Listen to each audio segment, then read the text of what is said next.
The perfect workout contains three things: strength training, cardio, and mobility.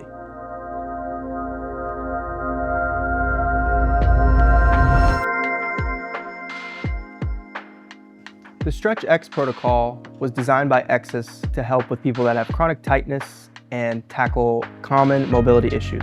It's called X because it alternates at each joint, creating an X as it works its way up the body. We start with the big toe, work our way to the shin, front of the ankle, and then to the calf, up to the quad, into the glute, psoas, and finish with the lat. When performing these stretches, we want to get to about an 8 out of 10 on intensity and hold each stretch for 30 seconds to 60 seconds. If a position feels particularly good, feel free to hold in longer than 60 seconds. The first stretch in the Stretch X is for the big toe.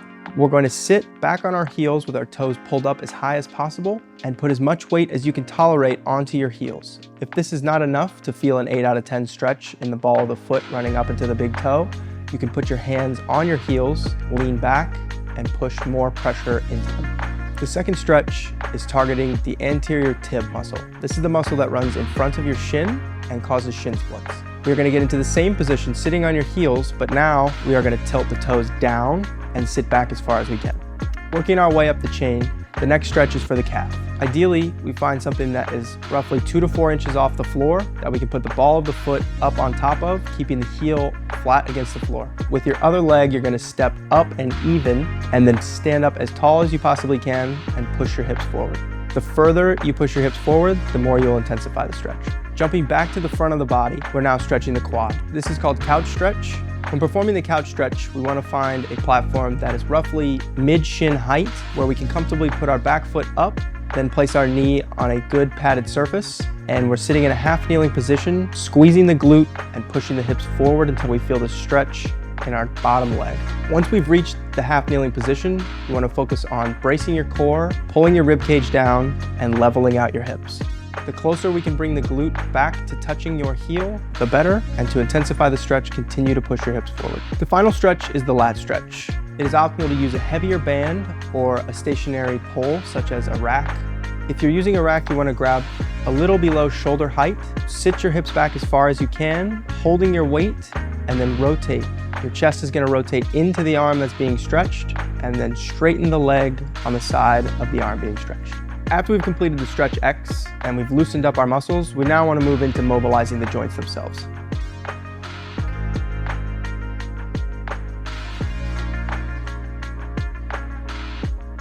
To warm up for the perfect workout, we want to make sure that we mobilize each of the key joints before going through the total body workout.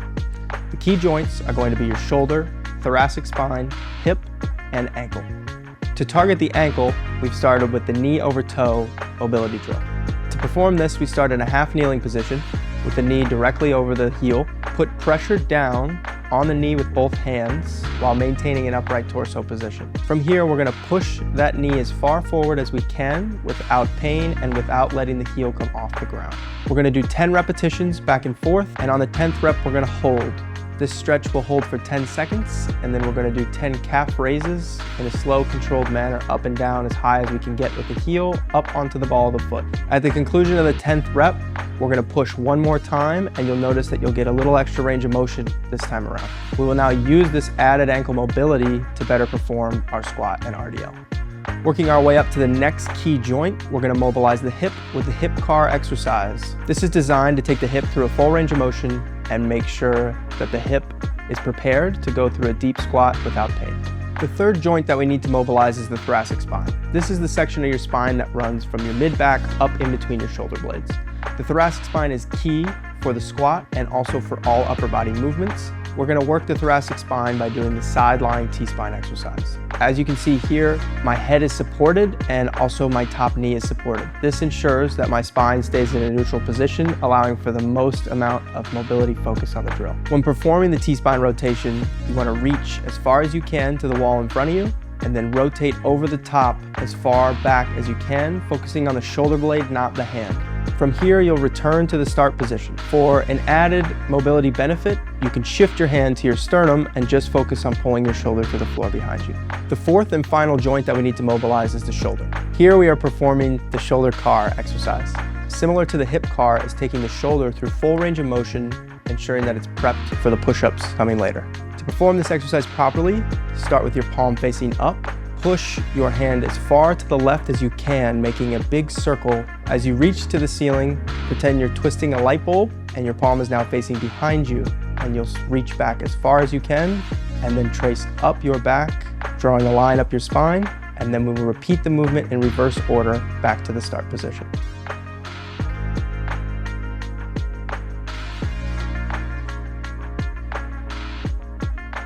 To optimize your strength training, you need to do two things: hit every major muscle group and every movement pattern.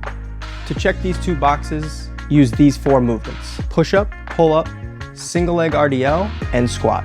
The push-up is an excellent exercise to develop your chest, shoulder, and triceps. It is also one of the only pressing movements that allows your scaps, these big shoulder blades on your back, to move through a full range of motion. Most chest exercises require you to lay on your back or on a bench, which impedes this process. For optimal muscle development when doing a push-up, we want to focus on going through full range of motion, full stretch, and maximum contraction coming back up. When performing the push-up, you want to focus on 3 main cues. The first is the hips. Your body should always maintain a straight line from head to heels, and you don't want the hips to drop through to look like a U or above to look like an upside-down U. Cue number 2 is the elbows. We don't want to see the elbows flare out wide. This is not safe for your shoulders and also not optimal for developing your chest and triceps. So we want to bring those elbows to a 45 degrees or closer based on comfort. The third cue is to lead with the chest. Frequently you'll see people do the push-up and push the head out forward, and then the head moves back first. We want the head to stay in line with the rest of the spine and lead with the chest as low as you can and press back up. The pull-up exercise is great for developing lat, upper back strength along with core strength. When doing the pull-up, we can utilize 3 main grips.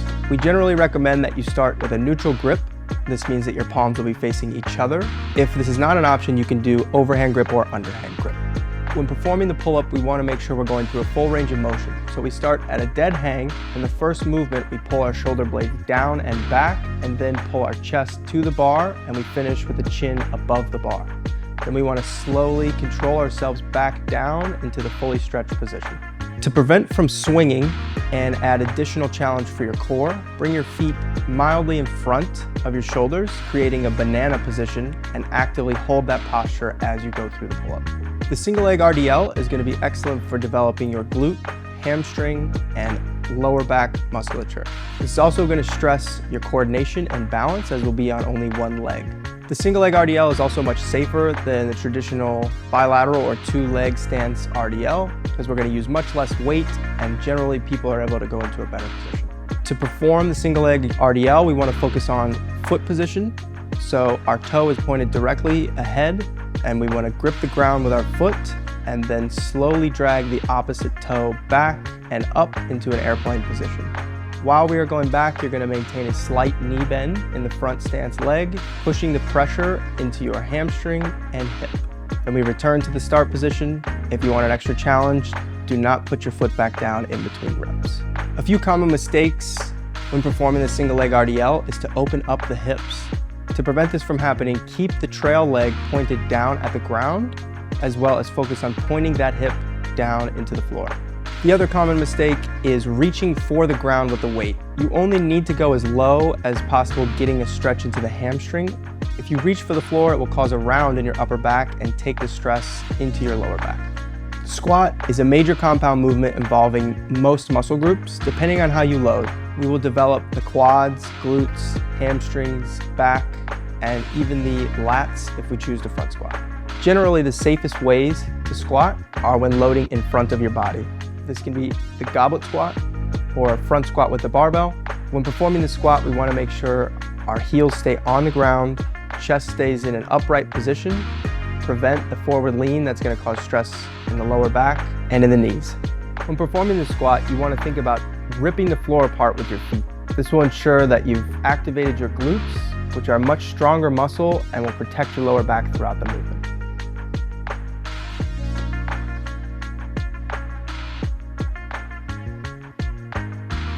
If you do this workout for the rest of your life, you're going to maintain strength, you're going to build muscle, reduce fat, and keep your joints healthy and flexible.